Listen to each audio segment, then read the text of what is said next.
දෙසැම්බර් අග වෙනකොට ලෝකෙ පුරාම තුනු බැතිමතුන් නත්තලට සූදානම් වෙනවා. නත්තල කියලා කියන්නේ ලෝකේ වැඩිම පිරිසක් සමරන උත්සවයක්. එතකොට මේ ක්‍රිස්තු භක්තිකයෝ නත්තල උත්සවාකාරයෙන් සැමරුවා. ක්‍රිස්තු භක්තිකයෝ නොවන අය සාමූහිකව මේ නත්තලට සැරසෙනවා. නත්තලට සූදානම් වෙනවා. ඒක මේ ආගම කියන සීමාව තුල ගොනු නොවි නතර නොවි පුළුල් පරාසයක් තුල පැතිරෙනවා. සමහර වෙලාවට නත්තල් සේල් කියනවා. එතකොට නත්තලට අඩු බාහිර ආදී වල මිල අඩු වෙනවා. ලෝකේ පුරා මේ උත්සවය සමරනකොට එක එක මිනිසුන්ට ඒක එක එක විදියට දැනෙනවා. එහෙම නත්තල දැනෙන විදිය වෙනස් වෙන්න බලපාන එක සාධකයක් තමයි ඒ ගොල්ලොන්ගේ ආර්ථිකය. ක්‍රිස්තු භක්තිකයෝ නත්තල ඇවිල්ලා ඒගොල්ලොන්ගේ ආර්ථිකය ඉහළ තලයක තියෙනවා නම් ඒගොල්ලෝ ලොකුවට නත්තල සමරනවා. ඉතින් ඒගොල්ලොන්ට ඉහළ ආර්ථික තලයක් නැත්නම් මේගොල්ලෝගේ නත්තල කුංචි උත්සවයක් බවට පත් වෙනවා.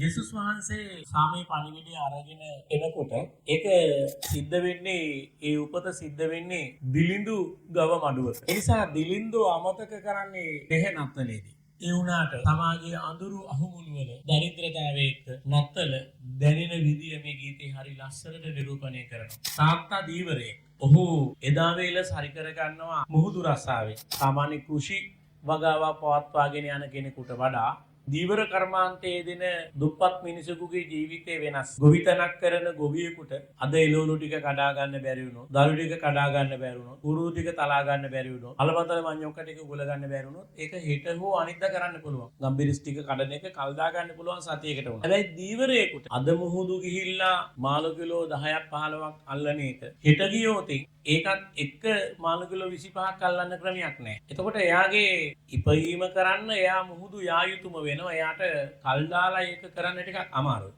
ඉතින් දුප්පත් දීවරයේ ඔරුවෙන් මුහුදු ගිහිල්ලා රැලි වෙනකන් මුහුදේ දල රළ පෙලේක උටු වෙලා මාළු ටිකක් අල්ලගෙන උදේ පාරට පෑම්දර වැල්ලට ආවම සමහර වෙලාවට ඒක කේවල් කරන්න තරම් ඔහුට ලොකු මාළු ප්‍රමාණයක් නැහැ. ඔහු ඒක කුණු කොල්ලෙට තුට්ටුවට දෙකට විකුණලා එදා වේල සරි කරගන්න. උදේට දවල්ට රැට කන්න මොනවා හරි ගේන්න.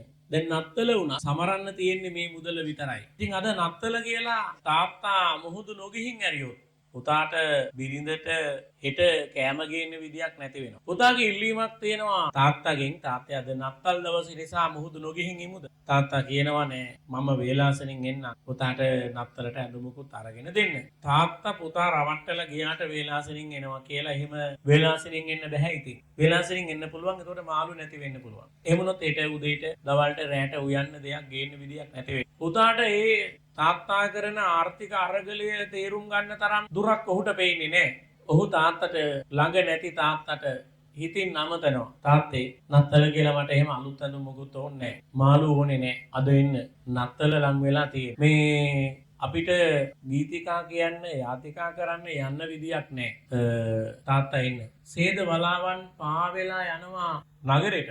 සමිඳුන් මට තනිතරුවක් එවනවා. නත්තල් සීයා තෑගි ගෙනීද?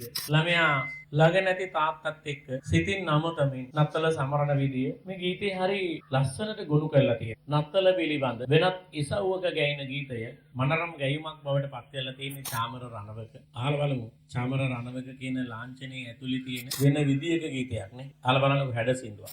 සුරුවම අයිනේ පුංචි පැලේ මගේ නත්තල ලං වෙනවා. සීතල අරගෙන පිනිදෙහි එක්කල මෝදතුරු අලු වෙනවා. අලුත් ඇඳුම් මට මුකුත් එපා අප්පව සිහි වෙනවා. අදවත් ඉන්නේ කොමාළුවේ පායිටි පන්දන් දිය වෙනවා.